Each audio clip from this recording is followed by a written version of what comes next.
अस्सलाम वालेकुम नाजरीन। डोनाल्ड ट्रंप का वफ्द चीन के सरकारी दौरे पर चाइना पहुंचा, जहां चीनी सदर से मुलाकात की। चाइना की गैर मामूली सिक्योरिटी में सदर हाउस पहुंचा गया। हैरानगी की बात यह है, ना ट्रैफिक रुकी, ना ही तालीमी इदारे बंद हुए, ना सरकारी और प्राइवेट इदारे, ना कारोबार, ना मार्केटें बंद हुईं, ना वहाँ पर मेट्रोस बंद हुईं।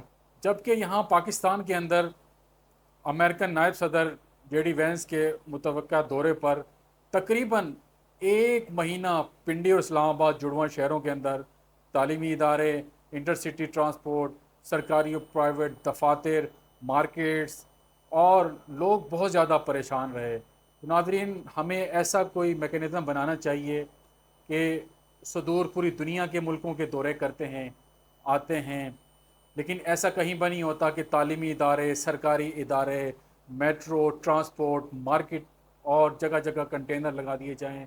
इस एक डेढ़ महीने में जो गुज़र चुका, लोगों ने बहुत परेशानियां, मुश्किलात, तकालीफ बर्दाश्त की।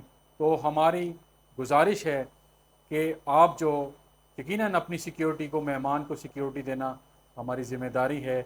आप उसके लिए जितने भी मेजरमेंट कर सकते हैं वो ज़रूर करें, लेकिन पूरे दोनों शहरों को, जुड़वा शहरों को जैम कर देना, बंद कर देना और लोगों की ज़िंदगी को अजीरन कर देना, ये कहाँ की अक्लमंदी और दानिशमंदी है।